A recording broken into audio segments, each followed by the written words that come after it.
Hier, j'ai passé un petit moment avec Claude, on était ensemble dans un bureau et on discutait. On ne s'était pas vu depuis quasiment 5 semaines.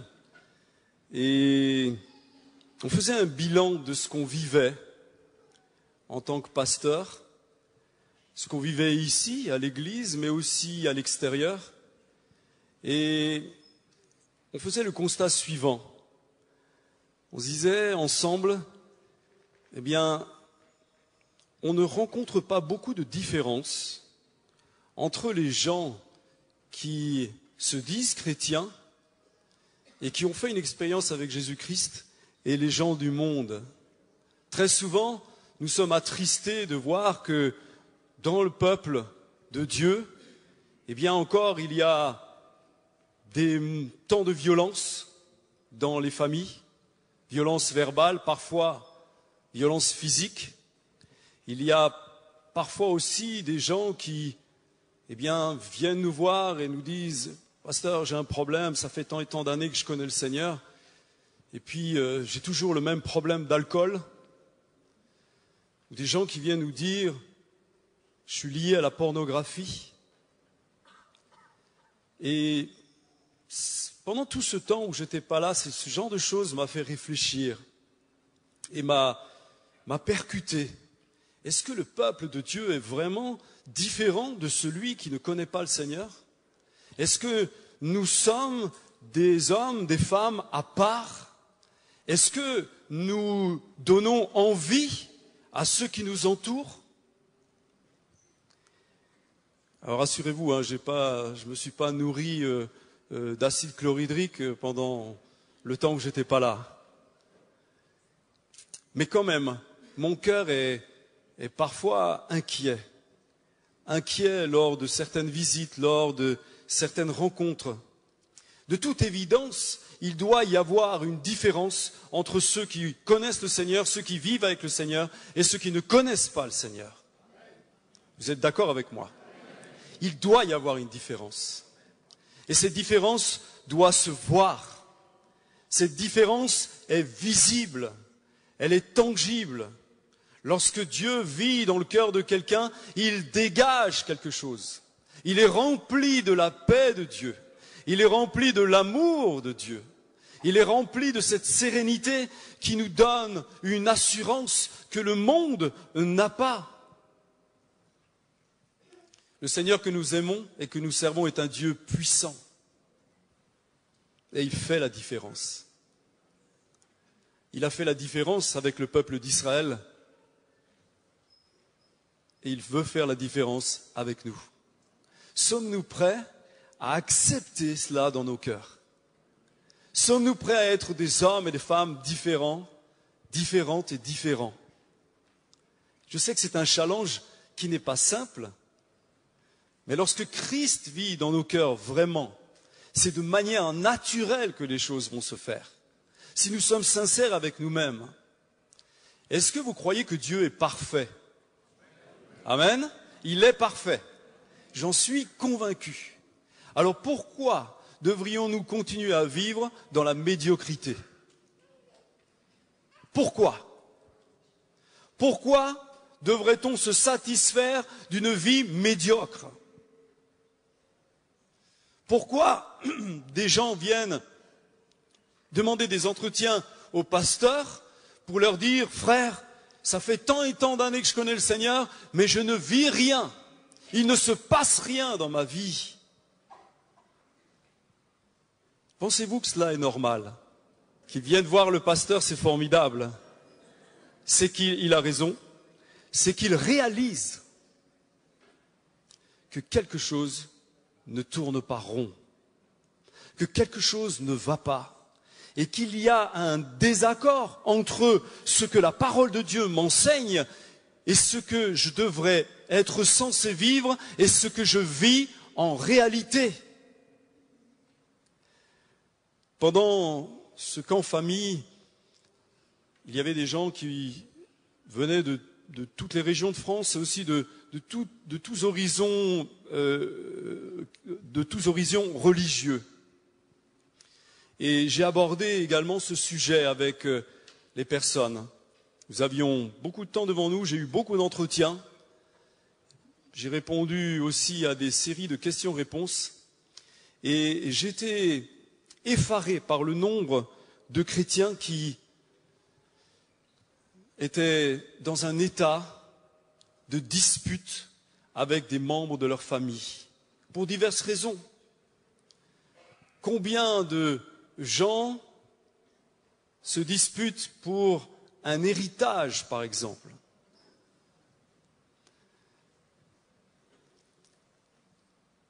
S'il y a des choses à changer dans nos vies, eh bien, mes frères, mes sœurs, mes amis, ne perdons pas de temps. Le temps presse.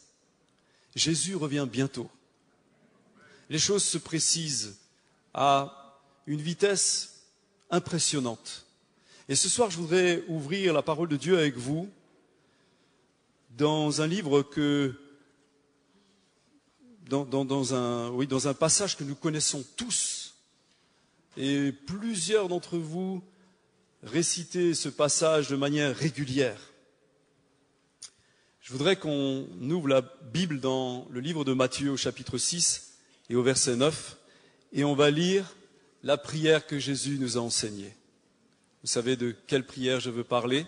On va la lire ensemble, à haute voix. Dès que vous êtes prêts, nous allons lire cette prière. Matthieu 6, verset 9. Voici donc comment vous devez prier. On y va. Notre Père, qui es aux cieux, que ton nom soit sanctifié, que ton règne vienne, que ta volonté soit faite sur la terre comme au ciel. Donne-nous aujourd'hui notre pain quotidien. Pardonne-nous nos offenses comme nous aussi nous pardonnons à ceux qui nous ont offensés. Ne nous induis pas en tentation, mais délivre-nous du malin, car c'est à toi qu'appartiennent dans tous les siècles le règne, la puissance et la gloire. Amen. Verset 14. Si vous pardonnez aux hommes leurs offenses, votre Père céleste vous pardonnera aussi. Mais si vous ne pardonnez pas aux hommes, votre Père ne vous pardonnera pas non plus vos offenses. Je me suis rendu compte que dans cette prière, Jésus insistait de manière forte sur le pardon. Et l'un des problèmes du peuple de Dieu, c'est le manque de pardon. Et je voudrais ce soir m'entretenir avec vous sur le pardon. Dans cette prière, Jésus nous enseigne d'abord à chercher Dieu, à honorer Dieu, à chercher Dieu et sa justice. Il nous enseigne aussi à demander au Seigneur ce dont nous avons besoin. Et puis, il nous apprend aussi à redouter le péché, à nous méfier des ruses du diable, à résister à la tentation et aussi, par la même occasion, à ne pas devenir nous-mêmes des tentateurs, des séducteurs. Cela existe aussi dans le peuple de Dieu. Et puis, il y a la chose la plus importante, sans aucun doute pour moi, qui est l'élément du pardon dans la prière de Jésus. À la fin de cette prière, après le Amen qu'on a lu ensemble, c'est rajouter le verset 14 et 15. Dans l'Ancien Testament,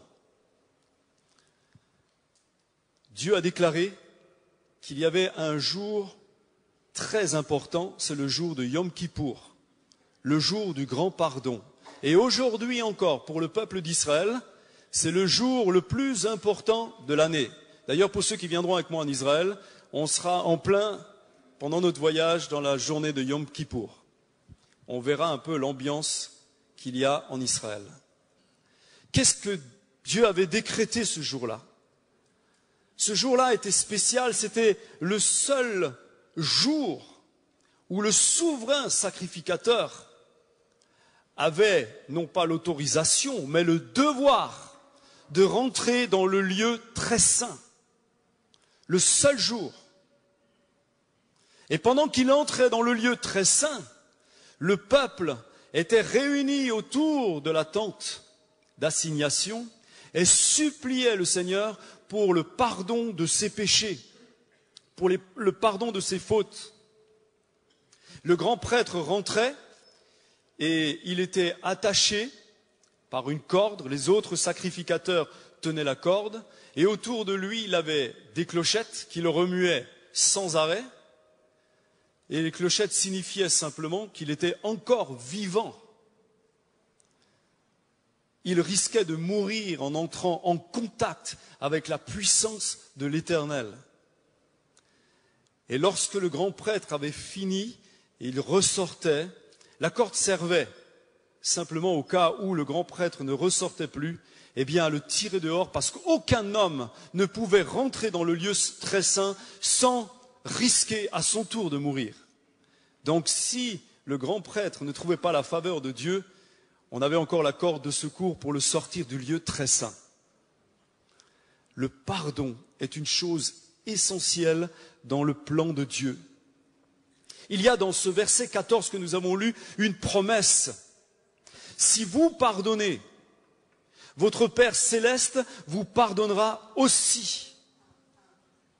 Nous devons pardonner pour espérer être pardonnés. Et ceux qui désirent trouver la miséricorde de Dieu doivent montrer de la miséricorde à l'égard des autres, à l'égard de ceux qui les ont fait souffrir.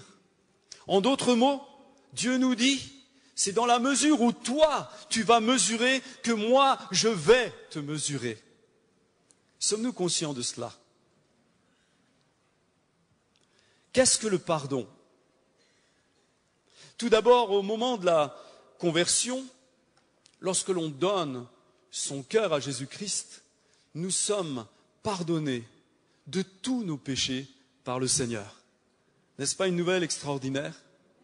Éphésiens chapitre 1, verset 7. Nous en avons la confirmation, il y a d'autres passages qui le confirment, mais nous avons la confirmation que le jour où nous donnons notre cœur au Seigneur, nous venons à lui de tout notre cœur, nous demandons pardon pour nos péchés, nous sommes lavés de tout péché, nous dit la parole de Dieu.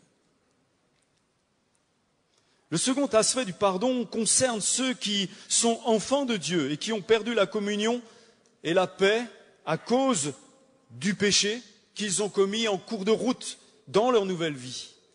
Les conditions à remplir pour obtenir ce pardon-là est double. Il faut confesser notre péché, c'est la première chose, confesser notre péché, et puis l'abandonner, ne plus recommencer.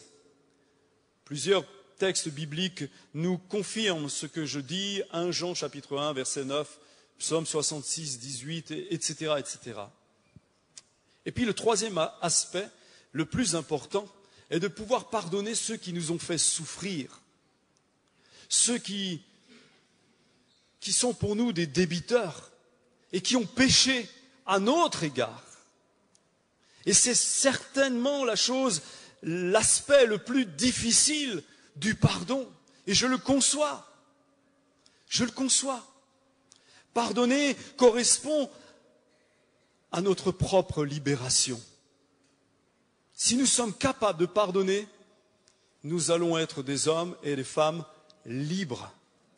Libres et en paix dans notre cœur. C'est d'autant plus difficile à pardonner lorsque notre vie a été brisée par quelqu'un. Je suis conscient de ce que j'avance ce soir. Et j'ai entendu des confessions, j'ai entendu des choses terribles. Des gens qui ont perdu parfois un être très cher, assassinés. Ou des personnes qui ont été abusées dans leur enfance, qui ont souffert des choses affreuses. Et qui me disent, mais à quoi ça sert de pardonner puisque ma vie est de toute façon brisée? La réaction classique à ce genre de situation, c'est justement de ne pas pardonner pour garder sa dignité. Quoi, lui pardonner à lui? Mais quand même, pasteur, j'ai un peu de dignité. Ça, c'est le classique. Mais en analysant la parole de Dieu, ce n'est pas ce que Dieu attend de nous. Pardonner, ce n'est pas effacer le mal. De toute façon, les traces sont là, pour certaines parfois même visibles physiquement. indélébile.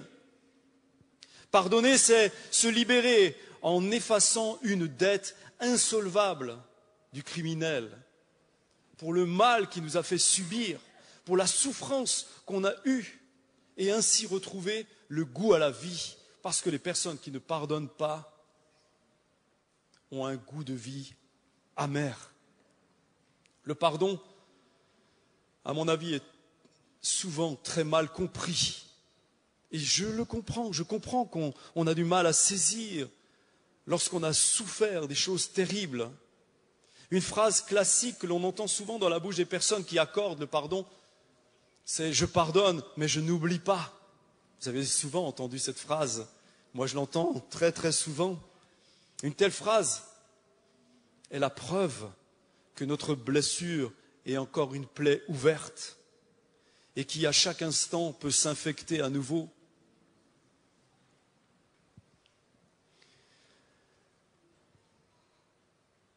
La plaie ouverte qu'on ne veut pas refermer, même si on en connaît les risques et les conséquences.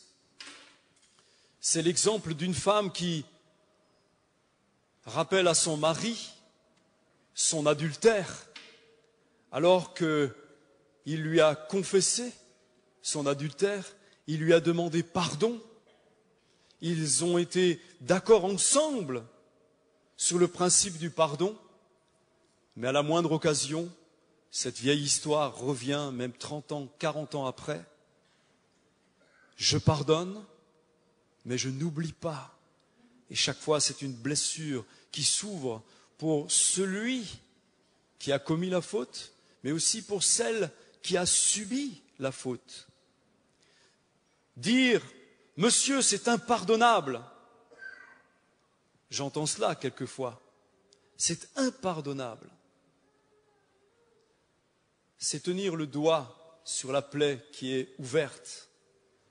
Mais dès qu'on enlève le doigt, ça saigne. Le pardon, le non-pardon, est une source de maladie. Il y a peut-être des médecins parmi nous, mais qui confirmeront certainement ce que je suis en train de dire. Le non-pardon est une source de maladie. Lorsque la haine, la rancœur, la rage est dans une âme, tôt ou tard, cette haine, cette rage va ressortir sous forme de maladie.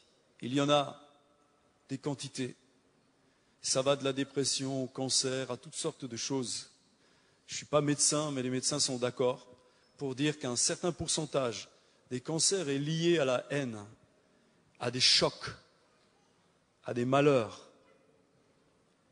J'ai rencontré un jour une dame qui souffrait terriblement dans son âme, mais aussi dans son corps.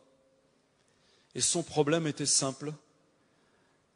Elle n'a jamais pu pardonner à son père ce qu'il lui avait dit dans son enfance et ce qu'il lui avait fait vivre dans son enfance. Et cette dame me disait, « Je ne comprends pas, pasteur. Voyez, mon père est atteint d'un cancer et lorsque j'ai appris qu'il avait un cancer, je me suis renseigné et le médecin qui le traitait me disait qu'il n'en avait que pour 3 mois à vivre. Mais pasteur, ça fait 6 ans qu'il a son cancer. » Et je lui ai dit, écoutez, si votre père n'est pas encore mort, c'est parce qu'il vous attend. Il vous attend. Prenez le courage de prendre contact avec lui. Et vous savez ce que m'a répondu cette femme?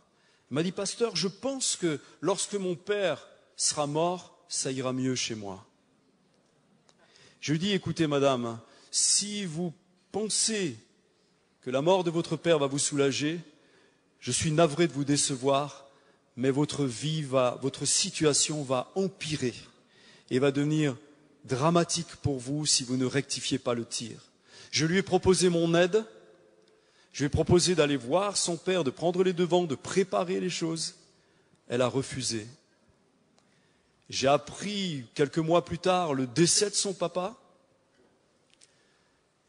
Et aujourd'hui, bien cette dame va de mal en pis et sa situation est dramatique. Refus de pardonner. N'oublions pas la valeur du pardon que nous avons tous reçu en Jésus-Christ. Vous êtes tous comme moi, très heureux d'avoir reçu le pardon de notre Seigneur. Et à quel prix? À quel prix? Il a donné sa vie sur la croix de Golgotha. Il a payé un prix énorme.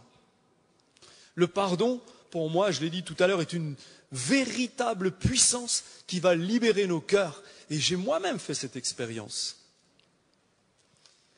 Le pardon est plus qu'un sentiment. C'est une force qui déclenche des effets remarquables dans nos vies. On va le sentir quand on a réussi à pardonner. On va se sentir mieux. On va sentir des choses bouger dans nos vies.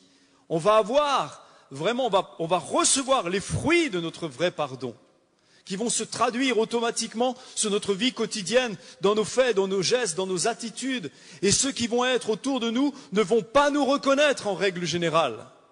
J'ai souvent entendu ces témoignages. Un jour, j'étais invité chez un homme dont la femme venait de faire une expérience avec Jésus-Christ et qui, dans son cœur, avait été libérée d'un poids, d'un fardeau, de choses terribles qu'elle avait vécues dans son enfance. Et le jour où elle a réussi à pardonner, sa vie a été changée au point où son mari m'a fait venir et m'a demandé « Mais pasteur, qu'est-ce que vous avez fait avec ma femme? C'est plus la même. » Un poids était parti de sa vie. Une vie nouvelle commençait pour elle. Pardonner est donc un acte lourd de sens, qui ne peut en aucun cas être pris à la légère. Et le pardon est un processus. Plus la blessure est grande et profonde, plus le processus de pardon sera long. N'imaginez pas que vous pouvez pardonner à quelqu'un qui vous a fait du mal, un mal profond. N'imaginez pas que d'une seconde à l'autre, vous allez pouvoir lui pardonner. Le pardon est un processus qui est parfois long. Et la première étape du processus, c'est la douleur et la logique de la douleur. Plus on essaye de garder en dehors de notre conscience les mauvais souvenirs qu'on a eus, plus, eh bien, ils deviendront puissants. Et plus ils nous rattraperont de diverses manières. En niant notre douleur, nous donnons une opportunité à l'ennemi de venir avec force dans nos vies et de nous voler les bénédictions que Dieu a préparées pour nous. Les signes de la douleur sont souvent la honte, la colère, la haine, la méchanceté, le dégoût, la tristesse, la dépression, des envies de vengeance, etc., etc. La personne à qui l'on accorde son pardon doit savoir quelle est l'importance de la blessure qu'on a subie. En quelque sorte, on va lui adresser la facture. Et c'est indispensable. J'en ai moi-même fait l'expérience. Un jour, en tant que gamin, adolescent, j'ai pris une raclée de mon père. Mémorable. Une raclée comme jamais je n'avais eue. Mais cette raclée, je n'ai jamais su pourquoi je l'avais eue. Et ça a été terrible dans mon cœur. J'ai su par la suite que c'était mon meilleur ami d'enfance qui avait dit des choses à sa mère qui ne correspondaient pas du tout. Sa maman a raconté ces choses à mes parents et en rentrant, j'ai pris une raclée. Et puis le temps a passé. J'ai enfoui ces choses à l'intérieur de moi-même. Je me suis marié, j'ai eu des enfants, j'ai eu ma vie, j'ai eu une excellente relation avec mon père. Mais parfois, dans les moments où je m'y attendais le moins, mes pensées étaient traversées par cette fameuse raclée. Et j'avais plus de 35 ans. Un jour, je suis arrivé chez mes parents, et puis on était tous ensemble avec mes frères, je ne sais plus à quelle occasion, c'était toute la famille était réunie, il y avait une super ambiance. Et puis, papa nous racontait les âneries qu'on faisait et parfois les corrections qu'on avait les uns et les autres, etc. Et c'était le moment que Dieu avait préparé pour moi, pour que je puisse mettre les choses à plat devant mon Père, avec mon Père. Et avec beaucoup de calme, beaucoup d'amour, beaucoup de sérénité, Je lui ai dit, papa, tu sais, tu te souviens un jour de cette raclée? Il me dit, non, je ne me rappelle pas. Lui s'en rappelait pas, mais moi j'avais été marqué. Et c'est souvent comme ça. Quand on a été offensé par quelqu'un, l'offenseur ne se rend même pas compte de ce qu'il a fait. Souvent. Pas toujours, bien sûr, mais souvent. Et on a discuté ensemble, et tout d'un coup, mon père a compris ce qui s'était passé dans mon cœur, ses yeux se sont remplis de larmes, et il m'a pris dans les bras, comprenant que ce jour-là, la raclée que j'avais prise était injuste. Et à partir de là, j'étais complètement libéré dans mon cœur. Complètement libéré. Le pardon est donc un processus. Il est important de faire la facture à celui qui nous a offensés. La deuxième étape, je dois abandonner mon droit d'être en colère. Mon droit d'être amer. Oui, on pourrait se dire, mais c'est normal. Il t'a fait subir ça, mais c'est terrible. C'est normal que tu agisses avec agressivité. C'est normal que tu gardes cette amertume physiquement, oui. Spirituellement, non. La troisième étape, je dois désirer la réconciliation. Et là, c'est terrible. C'est terrible. Certains me diront même, mais pasteur, c'est impossible. Pasteur, vous voulez quand même pas que je me réconcilie avec cet homme qui m'a violé un jour? Parfois, c'est impossible. Ce que le Seigneur attend de moi, c'est mon désir sincère de pardonner. Il sait très bien que je ne peux pas. Il le sait. Mais ce qu'il attend de ma part, c'est « je veux ». Le reste, pour moi, tient du miracle. Parce que pour moi, le pardon, dans certains domaines extrêmes, eh bien, c'est un miracle et rien d'autre qu'un miracle. On a besoin du miracle de Dieu. Et ce que Dieu attend de ma part, c'est « je veux, Seigneur ». Je ne peux pas, mais je veux. J'ai suivi un homme pendant de nombreuses années qui avait subi des choses terribles dans son enfance, qui a été dans des pensions et qui avait souffert. Et notamment, sa maman l'avait fait souffrir un jour de manière particulière. La pension dans laquelle il était avait simplement dit que, eh bien, il se comportait mal. Et sa maman avait, à l'époque, fait 40 kilomètres à bicyclette. Ça se passait après la guerre. 40 kilomètres à bicyclette. Et elle avait dans son bagage, dans son petit panier, un ceinturon.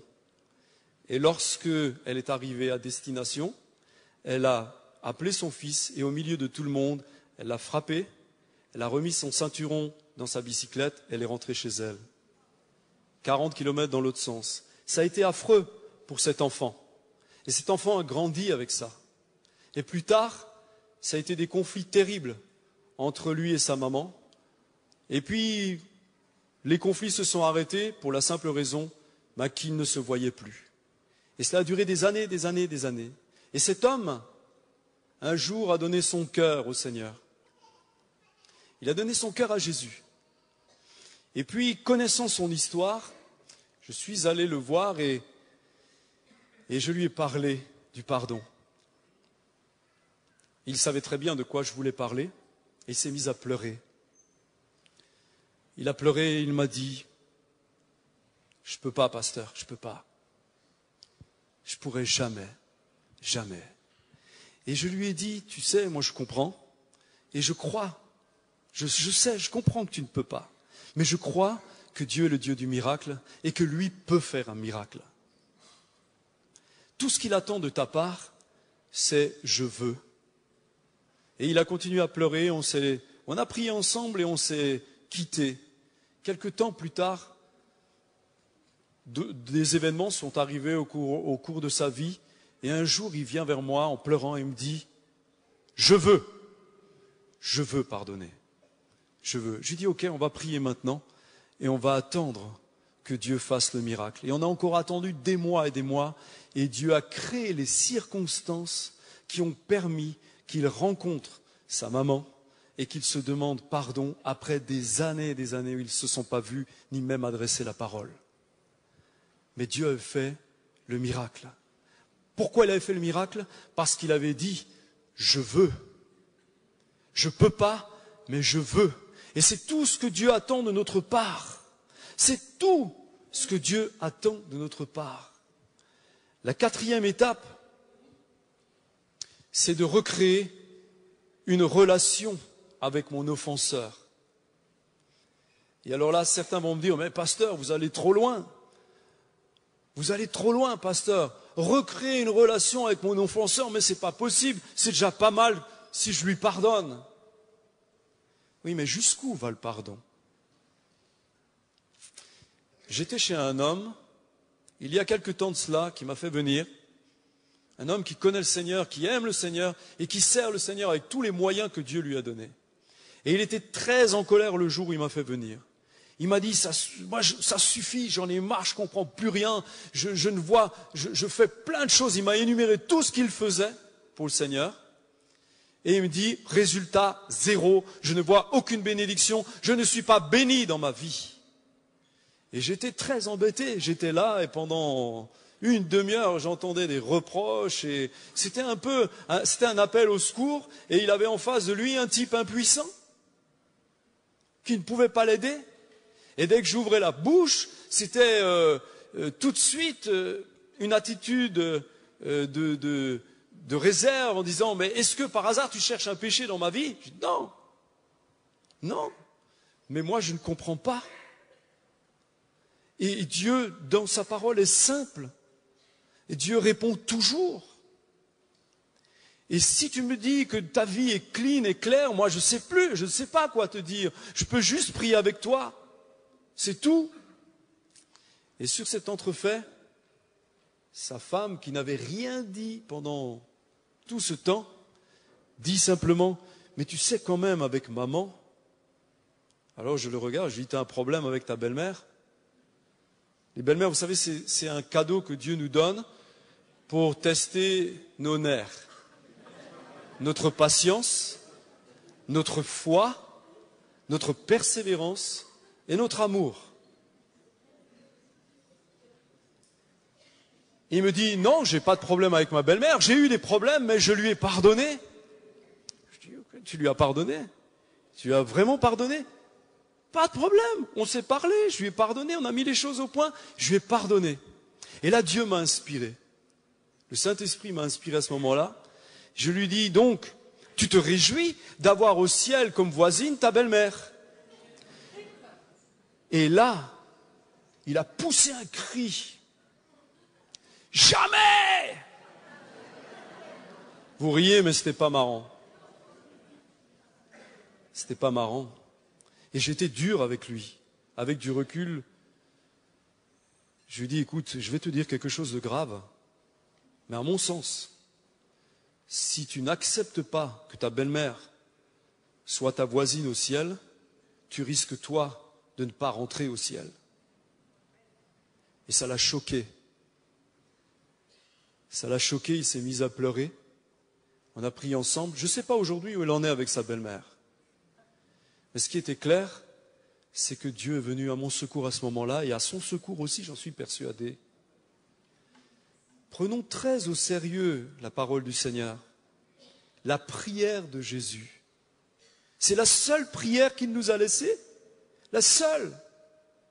Mais qu'elle est lourde de conséquences si nous n'obéissons pas à ce précepte. Dans le livre des Colossiens au chapitre 3, verset 13, il est écrit « Supportez-vous les uns les autres et faites-vous grâce. Si quelqu'un a à se plaindre d'un autre comme le Seigneur vous a fait grâce, vous aussi faites de même. Mais par-dessus tout, revêtez-vous de l'amour qui est le lien parfait. » Le lien parfait. Et je pense que nous avons besoin tous les jours de notre vie, de supplier le Seigneur de nous remplir de son amour à lui. Cet amour qui est parfait, qui nous rend capables de supporter les choses, qui nous rend capables d'aimer notre oppresseur, celui qui nous a fait souffrir, qui nous rend capables de prier pour lui de sorte qu'il soit sauvé et qu'il devienne un voisin. un voisin pour l'éternité. Réfléchissons quelques instants à cela. Moi, je suis sauvé. Le Seigneur m'a pardonné. Mais lui, il va en enfer. Est-ce que je l'aime assez pour désirer le voir vivre près de moi au ciel? Si nous pouvons accepter que l'agresseur repentant soit pardonné, nous ne recevrons pas non plus la consolation pour la souffrance causée par son agression. Ce n'est pas possible. Il y a un texte qui est très intéressant dans la parole de Dieu, j'aimerais qu'on le prenne ensemble. Ce texte se trouve dans Matthieu, chapitre 18, verset 21. C'est l'apôtre Pierre qui va s'approcher de Jésus et lui parler. Vous connaissez ce passage, et ce qui est intéressant, c'est ce que Jésus va lui dire. Et ce qu'il va rajouter après sa réponse, c'est une parabole qui est très importante. Alors Pierre s'approcha et lui dit, « Seigneur, combien de fois pardonnerai-je à mon frère ?» Verset 21, je ne sais pas si j'ai donné le verset. « Combien de fois pardonnerai-je à mon frère lorsqu'il péchera contre moi? Sera-ce jusqu'à 7 fois ?» Jésus lui dit, « Je ne te dis pas jusqu'à 7 fois, mais jusqu'à 70 fois 7 fois. » C'est pourquoi le royaume des cieux est semblable à un roi qui voulut faire rendre compte à ses serviteurs. Le royaume des cieux est semblable à un roi, c'est ce que le texte nous dit, qui veut faire rendre compte à ses serviteurs. C'est pourquoi, quand il se mit à compter, on lui en amena un qui devait 10 000 talents. Verset 25, comme il n'avait pas de quoi payer, son maître ordonna qu'il fût vendu, lui, sa femme, ses enfants, tout ce qu'il avait, et que la dette fût acquittée. Le serviteur, se jetant à terre, se prosterna devant lui et dit, « Seigneur, aie patience envers moi, je te paierai tout. » Ému de compassion, le maître de ce serviteur le laissa aller et lui remit la dette.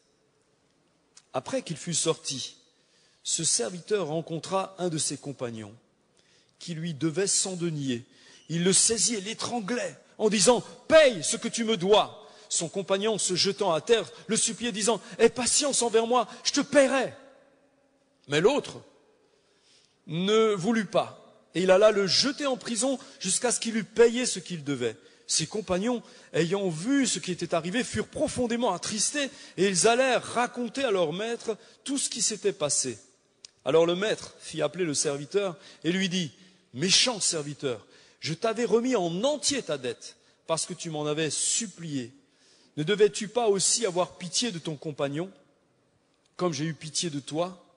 Et son maître, irrité, le livra au bourreau, jusqu'à ce qu'il eût payé tout ce qu'il devait. C'est ainsi que mon Père céleste vous traitera, si chacun de vous ne pardonne à son frère de tout son cœur. Terrible. C'est pas moi, c'est la parole de Dieu. Mais ça me fait réfléchir. Ça me remet en question. Où en suis-je aujourd'hui avec le pardon? Où en suis-je aujourd'hui? Le temps passe, je vais m'arrêter.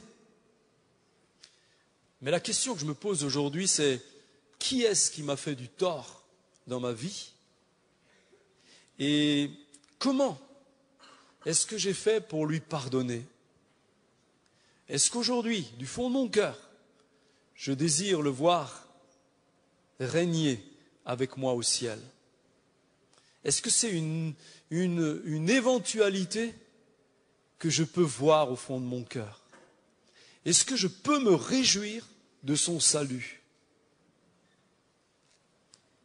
Se poser la question, pourquoi je suis prêt à lui pardonner? Je suis prêt à lui pardonner parce que je sais que pour moi, ce sera libérateur. Je sais que pour moi, je vais vivre une nouvelle dimension avec mon Seigneur. Je vais vivre plus dans la médiocrité, plus dans l'échec, mais dans la réussite des promesses que Dieu nous a faites. Est-ce que vous croyez cela? Moi, j'en ai assez de la médiocrité. Jésus nous appelle à vivre dans la perfection, non pas dans la médiocrité. Le pardon, C'est avant tout un cadeau qu'on se fait à soi-même lorsqu'on pardonne. Il y a d'autres aspects du pardon que je n'ai pas le temps de voir ce soir, mais qu'on verra peut-être ultérieurement. Il y a ceux qui doivent nous demander pardon. Il y a ceux à qui nous devons demander pardon. Il y a les réparations que nous avons à faire parfois. Il y a tout un panel extraordinaire encore à analyser dans le pardon. Mais je pense que celui qui est le plus lourd, c'est ce que nous avons vu ce soir. Pour moi, pardonner, c'est retrouver la paix. C'est trouver la vraie paix.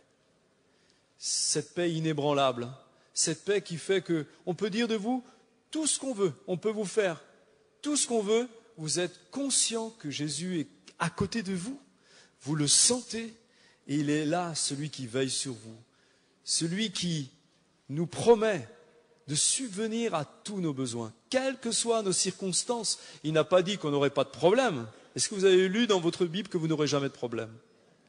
C'est pas ça, hein? Par contre, il a dit qu'il serait toujours avec nous et qu'il nous donnera toujours une solution. Et la solution ultime, à la fin de notre vie, c'est d'habiter avec lui, dans la paix et le repos total. Nous allons maintenant prier un instant. Seigneur, nous sommes devant ta face et nous implorons ton nom puissant. Et moi, je veux te dire merci, Seigneur. Je veux te dire merci pour ta fidélité, te dire merci parce que tu es celui qui a transformé mon cœur, ma vie, et qui m'a permis, Seigneur Jésus, de réparer certaines choses dans ma vie, des fautes que j'ai commises, où j'ai pu, par ta grâce, aller demander pardon. Et je te remercie pour ces moments que toi tu as préparés, Seigneur Jésus.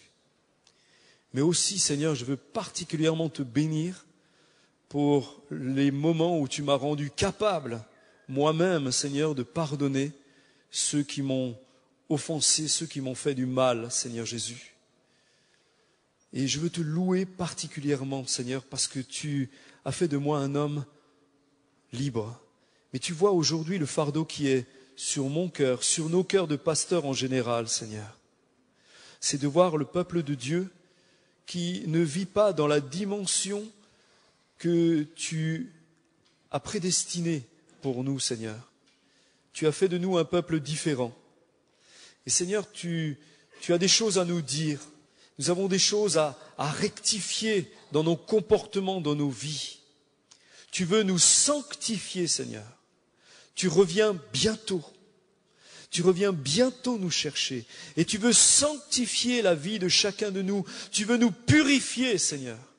Tu es en train de laver nos vêtements. Tu laves mon vêtement. Tu laves le vêtement de tous ceux qui veulent vraiment être prêts pour le jour des noces, pour les jours de ton retour. Tu prépares ton épouse que nous sommes, Seigneur, en tant qu'Église. Et nous voulons, Seigneur, te laisser entrer dans nos cœurs.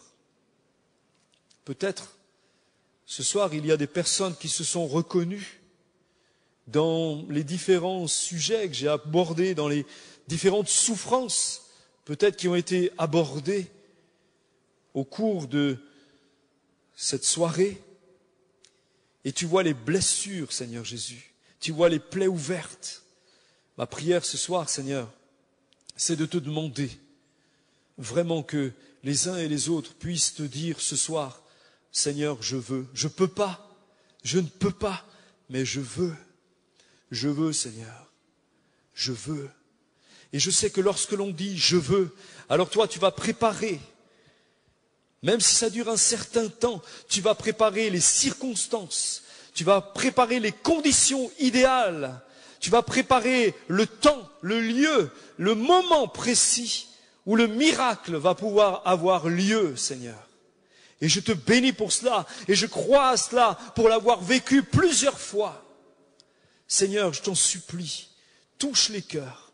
Ne permets pas qu'aucun de mes frères, de mes sœurs ne se perde à cause d'un non-pardon. Qu'aucun ne soit malade à cause d'un non-pardon. Seigneur, agis dans les cœurs. Agis dans les cœurs. Seigneur, parle ce soir à plusieurs. Certains se trouvent notamment 2 sœurs se trouvent dans la situation précise de personnes qui ont été abusées dans leur enfance et qui vivent avec ce poids et qui rejettent de toute leur force le souvenir de ce qu'elles ont vécu. Incapables de pardonner. Jésus vous parle ce soir. Mes enfants, approchez-vous de moi. Approchez-vous de moi et faites-moi confiance. Je suis votre Dieu et ce n'est pas à vous de régler ce problème. Ce problème, c'est moi qui l'ai réglé sur la croix de Golgotha. Et c'est moi qui vous dis ce soir que je vous tiens dans ma main. Je vous aime et je veux vous restaurer. Je veux ôter le poids qui est sur votre vie. Je veux fermer la porte à l'ennemi. Ne craignez rien. Ne craignez rien parce que je suis votre Dieu. Restez dans la paix. Restez dans le calme. Et cessez de dire c'est pas possible, c'est pas possible. Je suis votre Dieu, je suis le Dieu de l'impossible. Je suis celui qui purifie, qui pardonne. Le Seigneur veut encore toucher un homme. Ce soir, vous êtes là et vous vous trouvez sale. Vous trouvez sale parce que vous avez, dans votre jeunesse, commis des choses, des vols, des larcins, pour vous adonner à la drogue. Et aujourd'hui, cela vous pèse. Ce temps est révolu et il vous reste ce poids sur votre cœur. Et Jésus vous pardonne également ce soir. Et à vous aussi, il vous dit, viens à moi de tout ton cœur. Je t'aiderai. Je vois dans ton cœur que tu as peur de mettre les choses en règle, que tu as peur. Mais je suis ton Dieu et je te guiderai pour mettre les choses en règle. N'aie aucune crainte. Le fait de mettre les choses en règle devant les hommes vont te permettre d'être un témoignage puissant à ma gloire. Et tu ne connais pas aujourd'hui les conséquences d'une repentance. Je suis ton Dieu, je suis avec toi. Et ce soir, tu es poussé à mettre les choses en règle. Mon esprit est avec toi. Ne crains pas, mets les choses en règle. Seigneur, nous voulons te bénir et te rendre grâce, te louer et t'adorer. Nous sommes ton peuple, Seigneur.